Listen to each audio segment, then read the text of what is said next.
जनगणना चाहते हैं, क्योंकि उनको मालूम है कि अगर ओबीसी एससी एसटी वालों की अगर जनगणना होती है तो जो मलाई वो खा रहे हैं, जिन नौकरियों पर, जिन बड़े बड़ी यूनिवर्सिटियों में जो आईएएस बड़े बड़े पदों पर जो संवैधानिक पद हैं, उन सारे पदों पर जो वो लोग बैठे हैं जो मलाई खा रहे हैं, तो वो नहीं चाहते हैं कि अगर जातीय जनगणना हो गई तो फिर ये लोग अपने हक और अधिकार के लिए पूरे देश में बहुत बड़ा आंदोलन खड़ा हो जाएगा और उनको जातीय जनगणना करनी ही पड़ेगी।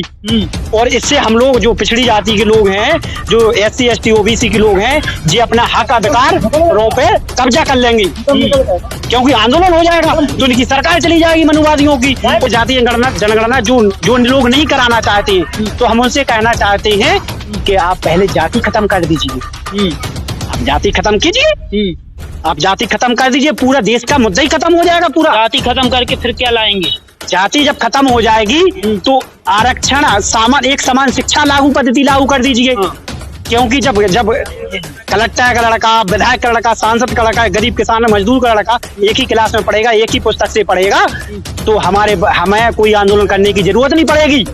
इसी के लिए जब भी कोई भी ओबीसी का नेता संघर्ष करता है तो उनको इसी प्रकार से यूज एंड थ्रो की पॉलिसी जो मनुवादी पार्टियां कर रही हैं, चाहे वो कांग्रेस हो या भाजपा हो, तो आगे आने वाला समय ये है कि हम बहुजन मूवमेंट को आगे ले जाएंगे और हमारी पीढ़ी हर गांव तक ले जाएंगे और अपने हक अधिकार के लिए चाहे हमें बहुत सारा संघर्ष करना पड़े, हमारे सभी साथी लोग मिलकर के इस संघर्ष। क्या 60% नहीं, अगर हमारी जातीय जनगणना हो जाए तो हम 70% भी पार कर सकते हैं। अच्छा, हाँ।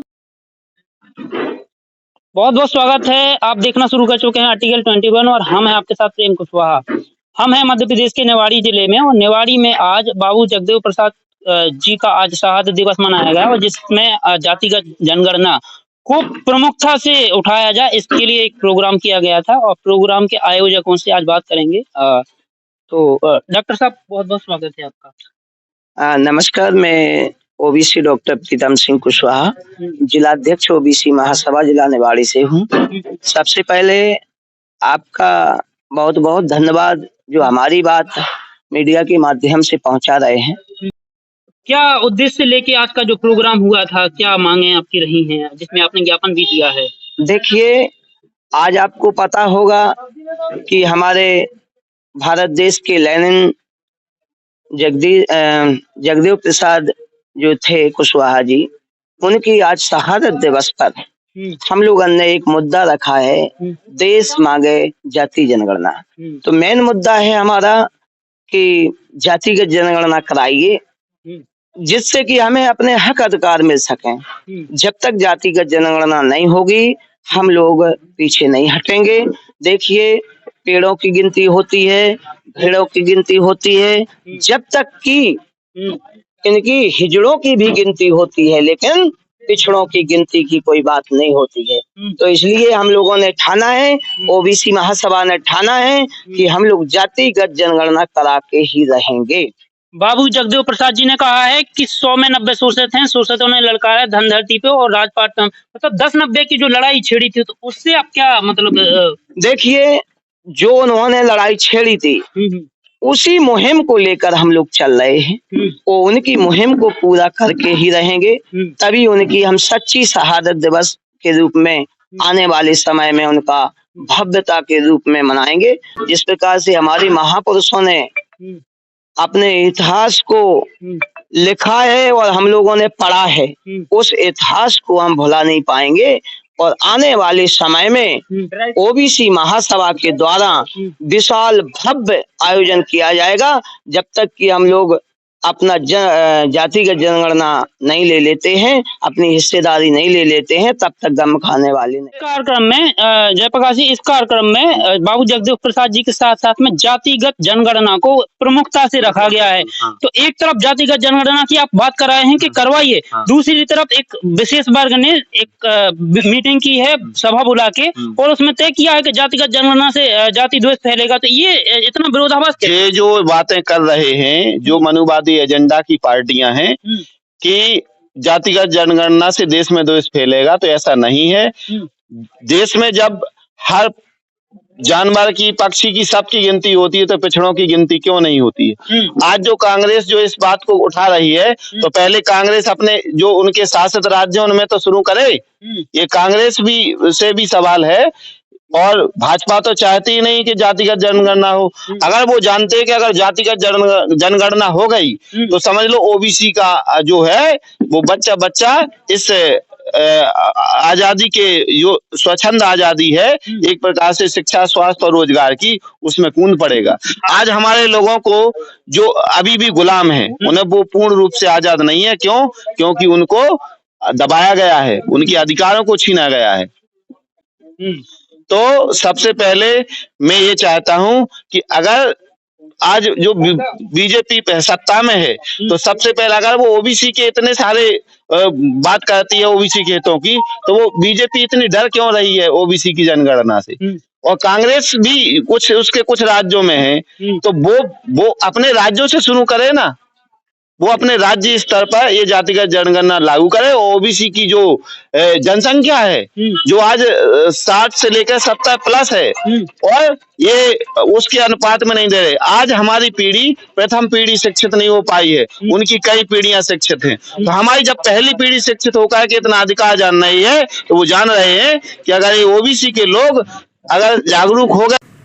आज चूंकि बहुत सारे मुद्दे हैं, आज शिक्षा का मुद्दा है, स्वास्थ्य का है, रोजगार का। आज देखिए हर परिवार में एक ना एक पेशेंट है, तो आज उसको इतनी स्वास्थ्य सुविधाएं नहीं मिल पा रही हैं, तो इससे हमारा मध्य प्रदेश का या देश का गरीब किसान मजदूर बहुत परेशान है। तो बच्चों के लिए शिक्षा नहीं है, लोगों के लिए रोजगार नहीं है। जब हमारे बुंदेलखंड के लोग पलायन करके दिल्ली एवं अन्य शहरी क्षेत्रों में जाते हैं, तो वहाँ उनका एक तो बहुत प्रकार से शोषण होता है, और मैं तो ये तक मानता हूं कि जब वो बाहर जाते हैं तो उनकी महिलाओं का शारीरिक शोषण भी होता है। इस बात को यहाँ के जनप्रतिनिधि सिर्फ अपनी राजनीतिक रोटियां सेक रहे हैं। तो मैं ये कहता हूं, और ओबीसी के या अन्य वर्गों के जो दबे कुचले वर्ग हैं, इनको झूठे मुकदमों में फंसा करके उनकी जमीनों या उनके उस पर कब्जा करने का भी काम इस शासन के गुंडे लोग कर रहे हैं। तो मेरे शासन से या जो सत्ता में है उन लोगों से यही सवाल है कि आज जो भी जिस प्रकार से समाज में व्याप्त विषमताएं हैं, उन पर सरकार ध्यान दे और सबको एक समता मूलक समाज के लिए काम करे। यही, और जो संविधान की मूल भावनाएं हैं, आज हम देख रहे हैं कि लोगों में बेचार जो साइंटिफिक दृष्टिकोण है उसको ना करके धार्मिक दृष्टिकोण परोसा जा रहा है बच्चों को। इससे क्या सवाल इसी को लेके है कि आप जातिगत जनगणना की बात कर रहे हैं, तो बाबू जगदेव प्रसाद जी ने जब 90-10 की लड़ाई छेड़ी और जातिगत जनगणना की अभी बात हो रही है, और इसके पहले 92 के दशक में मंडल कमीशन की जब सिफारिशें लागू हुई, तो पिछड़े वर्ग के युवा बाबरी मस्जिद ढाने के लिए चले गए। देखिए, पिछड़े वर्ग के युवा वो चले गए जिनको अपने हक व अधिकार की जानकारी नहीं थी। आज भी वही है कि जितने भी पिछड़े वर्ग के लोग हैं, इन मनुवादी पार्टियों में जो जुड़े हुए हैं, उनका कुछ नहीं है। आज मध्य प्रदेश में माननीय पूर्व मुख्यमंत्री उमा भारती जी की स्थिति देख लीजिए। उन्होंने ओबीसी के नाम पर सत्ता आई थी।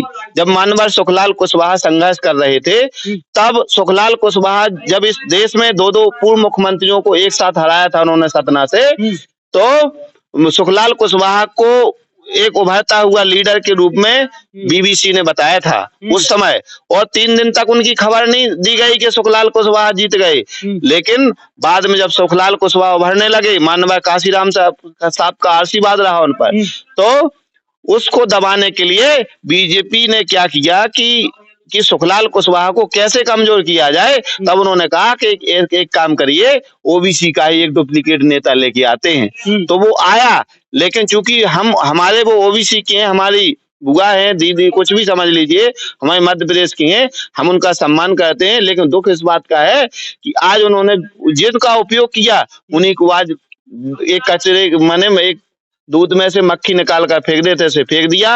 और ओबीसी के लिए जब भी कोई भी ओबीसी का नेता संघर्ष करता है, तो उनको इसी प्रकार से यूज एंड थ्रो की पॉलिसी जो मनुवादी पार्टियां कर रही हैं, चाहे वो कांग्रेस हो या भाजपा हो। तो आगे आने वाला समय ये है कि हम बहुजन मूवमेंट को आगे ले जाएंगे, और हमारी पीढ़ी हर गांव तक ले जाएंगे और अपने हक अधिकार के लिए चाहे हमें बहुत सारा संघर्ष करना पड़े, हमारे सभी साथी लोग मिलकर के इस संघर्ष को। रामशरण जी, आपसे सवाल है कि जातिगत जनगणना की एक वर्ग आयोजन करके, आंदोलन करके करता है कि करवाइए, एक तरफ कहता है कि इसको मत करवाइए, ये विरोधाभास कैसे और क्यों?